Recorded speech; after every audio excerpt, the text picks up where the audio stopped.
اور ٹرائل چل رہا ہے, یہ تو فیصلہ ہوگا تو پتہ لگے گا کہ کیا سارا سین تھا. آپ کی تفتیش کیا کہتی ہے, آپ نے اس وقت تک جو نوٹ کیا ہے, وہ جن افسران شعیب کا یا جن کا بھی نام لیا جا رہا ہے, کیا وہ لوگ گلٹی ہیں؟ دیکھیے میں نے چونکہ اس کو بہت قریب سے کیس کو دیکھا ہے، اور میں اب آپ لوگوں کو یہ بھی بتا دوں کہ میں سرفراز چودھری صاحب کو جیل میں جا کے مل بھی چکا ہوں. میری ان سے جیل میں ملاقات ہوئی ہے اور میں نے کیس کے بارے ان سے کچھ نو ہاؤ لی ہے کہ فیکٹس کیا تھے.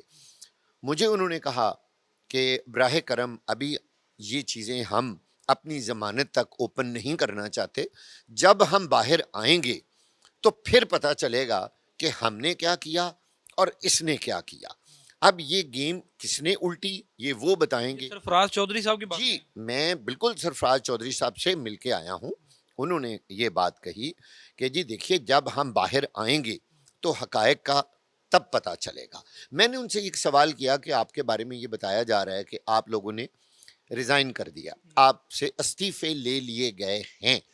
اب دیکھنا یہ ہے کہ وہ استعفے کیا قانونی تھے.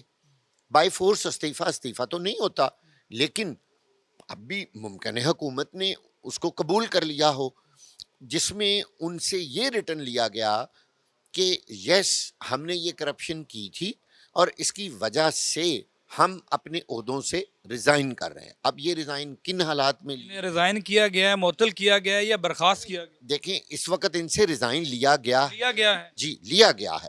ان کا یہ کہنا ہے کہ ہم نے ریزائن دیا نہیں لیکن ہم سے ریزائن لیا گیا ہے. اب وہ ریزائن کن حالات میں لیا تھا وہ باہر آ کے اپنے ریزائن کو یقینی طور پر عدالتوں میں چیلنج کریں گے کہ جی ہم سے کن حالات میں ریزائن لیا گیا اور ریزائن لینے کے لیے جو قانونی تقاضے ہیں کیا وہ پورے ہوئے ہیں کہ نہیں. اگر وہ ہوئے ہیں تو ٹھیک ہے، پھر وہ ان کا ریزائن مان لیا جائے گا یا وہ کنٹینیو رہے گا. ڈاکٹر صاحب سعد الرحمان کے اس 50-52 منٹ کے انٹرویو اور ایک اپنے پیغام کے بارے میں کیا کہیں گے آپ کہ وہ ضمانت پہ ہیں؟ یہ ان کے لیے مشکل تو نہیں بن جائے گا یہ مطلب جو اسٹیٹمنٹ جو دے دی ہوئی اب تک، کیونکہ کیس سے جب فارغ ہوتے تو تب شاید بات کرتے تو اور بات ہوتی. دیکھیے کوئی بھی کیس جب کوئی بھی شخص کسی کیس میں جب انڈر ٹرائل ہوتا ہے تو اصولاً اس کو اس طرح کا کوئی انٹرویو نہیں دینا چاہیے، کیونکہ ابھی یہ کیس عدالت میں ٹرائل ہوگا اور ٹرائل سے پہلے جب آپ میڈیا پہ آ کے اس طرح کی باتیں کرتے ہیں تو اس کا مطلب ہے آپ کیس پہ اثر انداز ہونے کی کوشش کر رہے ہیں، آپ پورے سسٹم کو جو ہے انفلوئنس کر رہے ہیں کہ جی اصل حقائق یہ تھے. اب حقائق تو دیکھنے ہیں اسی تحقیقاتی ادارے نے، اسی ایجنسی نے، اور وہ نئے افسران جو اب اس کیس کو دوبارہ ری انویسٹیگیٹ کریں گے، کیونکہ ابھی تو اس کی ضمانت ہوئی ہے، مقدمہ خارج تو نہیں ہوا نا ڈکی بھائی کا.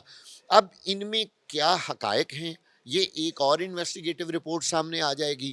ابھی تو صرف میں بار بار کہہ رہا ہوں ضمانت ہوئی ہے. بات کاٹ رہا ہوں. ایک اور سوال, ڈکی بھائی کہتے ہیں کسی بچے کو میری ویڈیو دکھا کے مجھے تھپڑ مارے جاتے رہے اور سرفراز چوہدری صاحب جو ہیں وہ یہ سارا کچھ کر رہے تھے, تو اس بارے میں کوئی آپ کی بات ہوئی ہے یا کوئی ایسی چیز سامنے آئی ہے؟ میرا خیال ہے کہ اگر اس طرح کی بات ہوئی ہے تو پھر وہ بچہ بھی سامنے آنا چاہیے، اور اس بچے نے اگر وہ ویڈیو ریکارڈ کی ہوئی ہے، وہی جو ڈکی بھائی نے جیسے بتایا کہ جی مجھے اس وقت وہ گالیاں دے رہے تھے اور انہوں نے کہا جی آپ ایسے ٹانگوں پہ کھڑے ہوں، اور بچے کو کہا کہ آپ ان کو گالیاں نکالیں.